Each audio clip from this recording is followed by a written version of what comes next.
नमस्कार दोस्तों, लक्ष्मण क्लासेस में आपका स्वागत है। हम लोग पढ़ रहे हैं कक्षा 10 की विज्ञान और चैप्टर नंबर चल रहा है 6। तो इसमें हम 4 वीडियो अपलोड कर चुके हैं और अब हम ये 5वां वीडियो पढ़ने जा रहे हैं। देखिए, टॉपिक चल रहा है पाचन तंत्र। तो पाचन तंत्र में पाचन अंगों के बारे में हम पढ़ चुके हैं और आज हम पढ़ेंगे पाचन ग्रंथियों के बारे में। तो पिछले लेक्चर में हम पाचन ग्रंथियों में हम सैलिवरी ग्लैंड्स क्लियर कर चुके हैं। ये 3 प्रकार की होती हैं, पैरोटिड ग्रंथियाँ और ये है सबमैक्सिलरी ग्रंथियाँ और ये अधोजिह्वा ग्रंथियाँ। ठीक है, तो हम इनके बारे में बहुत बढ़िया से पढ़ चुके हैं। आज हम पढ़ेंगे टॉपिक लीवर। ठीक है, ये हम पहली ग्रंथि हम पढ़ चुके हैं। पहली ग्रंथि जो है वो लाल ग्रंथियाँ हैं और दूसरा ग्रंथि का नाम है लीवर। तो हम लीवर के बारे में पढ़ेंगे। ठीक है बच्चों, तो वैसे लीवर का चित्र बनाने की कोई ज़रूरत नहीं थी क्योंकि उसमें चित्र में बना हुआ है, लेकिन उसमें अगर क्लियर नहीं होगा तो मैं यहाँ पे आपको क्लियर कर देता हूँ। देखो, उस चित्र में जो मानव पाचन तंत्र का चित्र था उसमें देखो डिडनम थी एक, ठीक है ना, डिडनम था। देखो ये डिडनम ही है, उसी आकार की। ये क्या है? डिडनम है, जो रेड कलर से हमने बनाया है। डिडनम, डिडनम मतलब ग्रहणी। ठीक है, और ये लीवर होता है और डिडनम से निकली हुई ये पैनक्रियाज होती है, अग्नाशय, और ये पित्ताशय होता है, गैल ब्लैडर होता है। ठीक है, तो इसका अब लीवर का कार्य क्या है? देखो, यह मानव शरीर का सबसे बड़ी ग्रंथि है जिसका वजन 1.5 किलोग्राम होता है। ठीक है, कोई कहे मानव शरीर की सबसे बड़ी ग्रंथि कौन सी है, तो आप कहेंगे लीवर। ठीक है, तो लीवर के नीचे की ओर एक छोटी सी थैली जैसी संरचना होती है जिसे हम पित्ताशय या गॉल ब्लैडर कहते हैं, जिसमें पित्तरस या वाइल जूस बनता है। ठीक है ना, तो ये कहलाता है पित्ताशय। ये ठीक है ना, ये पित्ताशय है, क्लियर, जिसमें वाइल जूस बनता है, ये पित्तरस बनता है। तो इसमें नोटिस पॉइंट पढ़ लेते हैं।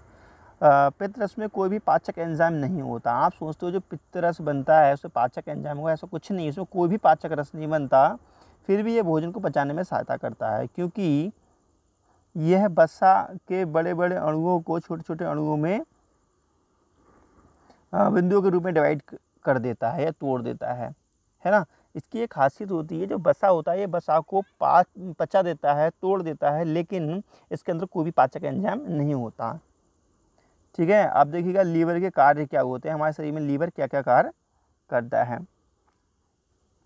तो इसके प्रमुख कार्य निम्न प्रकार है। नंबर 1, लीवर कोशिकाएं पित्तरस का स्त्रावण करती हैं और यह वसा को पचाने के लिए आवश्यक है। ठीक है, जो लीवर है उसकी जो कोशिकाएं हैं वो पित्तरस निकालती हैं और पित्तरस क्या होता है? वसा को पचाने के लिए आवश्यक होता है। हमारे शरीर की जो फैट्स होती है, खाने के फैट्स जो होते हैं, कौन पचाता है? लीवर का पित्तरस ही पचाता है। नेक्स्ट है एकर्त कोशिकाएं। एकर्त कोशिका मतलब लीवर। ठीक है, एकर्त कोशिकाएं द्विपेरिन नामक पदार्थ का श्रावण करती हैं जो रक्त वाहिनियों में रक्त का थक्का बनने से रोकता है ना। जो देखो लीवर है उसकी जो कोशिकाएं हैं वो हेरेपिन नामक पदार्थ निकालती हैं। ठीक है, और ये पदार्थ क्या करता है? जैसे कि जो रक्त वाहिनियाँ उनमें खून बह रहा है उनको जमने से रोकता है, खून का थक्का जमने से रोकता है। ठीक है, खून का थक्का ना जमे तो ऐसा पदार्थ कौन निकालता है? लीवर ही निकालता है अपने अंदर से। ठीक है, ये लिखा है। ठीक है, अब हम बात करते हैं थर्ड। यह अमाशय रस के अम्ल को प्रभावहीन करने के लिए पित्तरस बनाता है और भोजन को क्षारीय बनाता है। देखो क्या होता है, जो अमाशय होता है, अमाशय में बनता है हाइड्रोक्लोरिक एसिड, अम्ल बनता है। ठीक है, HCl बनता है और वो अम्ल भोजन में मिल जाता है तो भोजन कैसा होता है? अम्लीय हो जाता है। तो उस अम्लीयता को ख़त्म करने के लिए ये जो होता है जो लीवर का जो रस होता है, लीवर से जो रस निकलता है वो क्षारीय प्रकृति का होता है, वो उसको प्रभावहीन कर देता है। ठीक है, अम्ल को नष्ट कर देता है।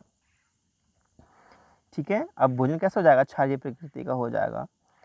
इसमें विषैले पदार्थों का विसरण होता है ना। जैसे कि जो विषैले पदार्थ होते हैं उसमें उसको विषहरण का मतलब होता है उसके जो विष होता है विषैले पदार्थों का वो कम कर देता है। कौन? लीवर।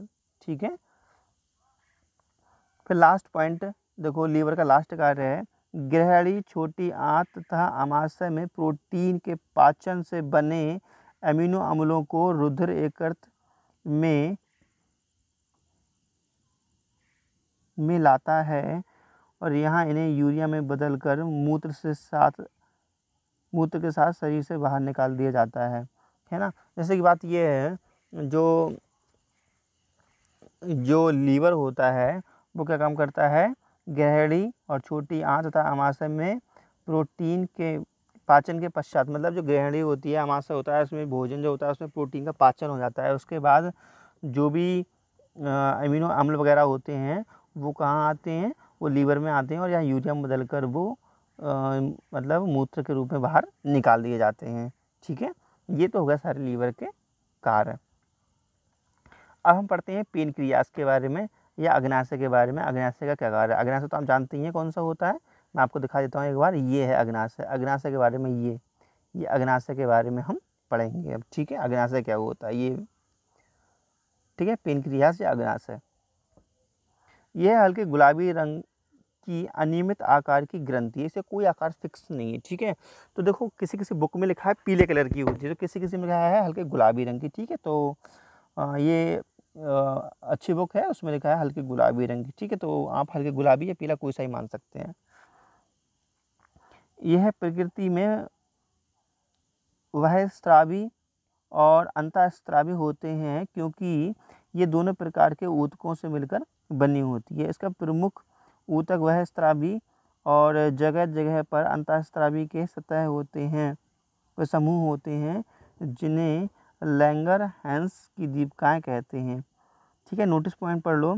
यह लीवर के बाद सबसे बड़ी दूसरी ग्रंथि है। ठीक है, कोई कहे कि सबसे बड़ी ग्रंथि कौन सी है हमारे शरीर, तो आप कहेंगे लीवर, जिसका वजन होता है 1.5 किलोग्राम। और कहे सबसे बड़ी इससे छोटी ग्रंथि कौन सी, मतलब सेकंड वाली बड़ी कौन सी है, ठीक है ना, बड़ी से थोड़ी छोटी, तो वो है पेनक्रियास या अग्नाशय। अग्नाशय के कार्य क्या होते हैं हमारे शरीर में?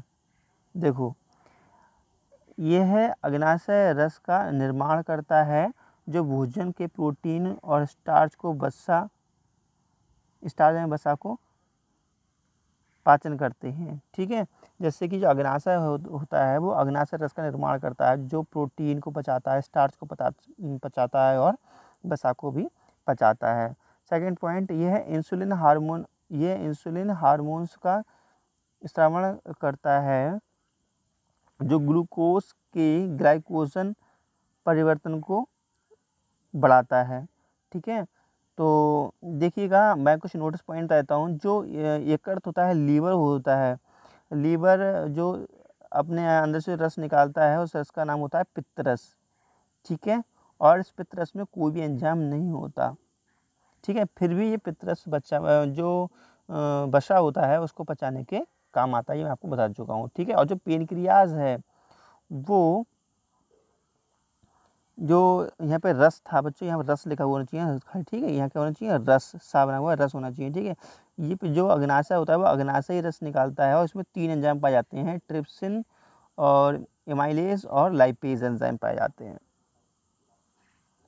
उसके बाद हम पढ़ने वाले हैं जठर ग्रंथि के बारे में। ठीक है बच्चों, देखो इन ग्रंथियों में जठर रस का स्रावण होता है जिसमें म्यूकस तथा HCl और पेप्सिन व रेनिन नामक एंजाइम होते हैं। ठीक है, इतने सारे एंजाइम पाए जाते हैं जठर रस में।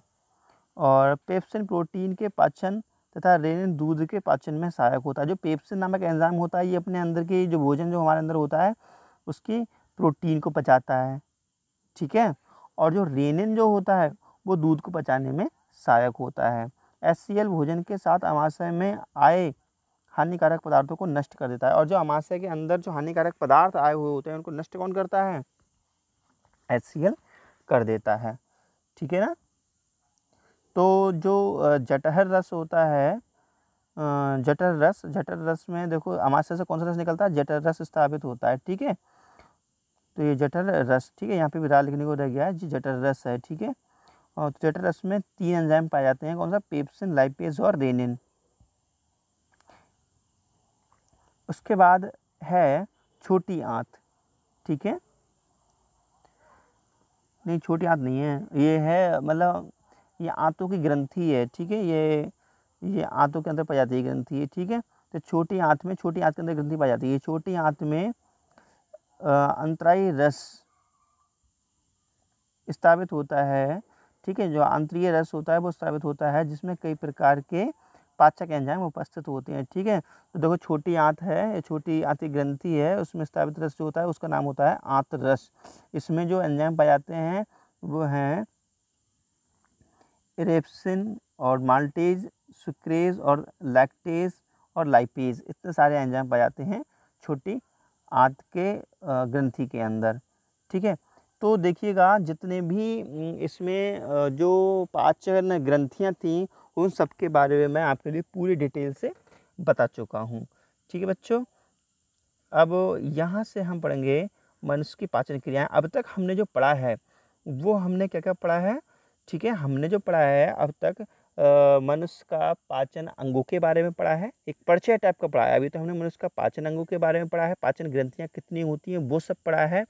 अभी हमने ये नहीं पढ़ा पाचन क्रिया होती कैसे हैं। अभी तो हमने सिर्फ इतना पढ़ा है कि मनुष्य के अंदर पाचन अंग कौन कौन से होते हैं और पाचन ग्रंथियां कौन कौन सी होती हैं, ठीक है। हमारा जो मेन स्टार्ट होने वाला है पाचन की क्रियाएं वो यहाँ से स्टार्ट होने वाला है कि पाचन क्रियाएं यहाँ से होती हैं, ठीक है बच्चों। अगर आप लोगों को ज़्यादा याद करने में प्रॉब्लम आती है और आप लोग बहुत इंपॉर्टेंट ही पढ़ना चाहते हो तो आप लोग क्या करेंगे, जो हमने चित्र बनवाया था सबसे पहले, ठीक है, चित्र देखिएगा, ये चित्र बनवाया था, तो ये चित्र बनाना इंपॉर्टेंट है, ये चित्र बनाना जरूरी है, ठीक है। उसके बाद डायरेक्टली आप लोग, जब मैं यहाँ से पढ़ाऊँगा आपको पाचन क्रियाएं, ध्यान से देखिए, जब मैं आपको पढ़ाऊँगा यहाँ से पाचन क्रियाएं, यहाँ से अगर पेपर में आप लिखना स्टार्ट करेंगे तो भी पूरे अंक हमको मिल जाएंगे। लेकिन जो मैंने पिछले की चीज़ें समझाई हैं वो चीज़ समझना बहुत ज़रूरी है, वो चीज़ों को पढ़ना बहुत ज़रूरी है, क्योंकि अगर वो चीज़ नहीं समझेंगे तो आपको यहाँ से कुछ भी समझ में नहीं आने वाला है। आपको ये सारी चीज़ तभी समझ में आएंगी जब आप पिछले का समझे हुए होंगे। तो प्यारे बच्चों, अगर आप लोगों को समझ में आ रहा हो तो वीडियो को लाइक कीजिए, शेयर कीजिए और कमेंट्स भी कीजिए और चैनल को ज़रूर से ज़रूर सब्सक्राइब कीजिए। Thank you.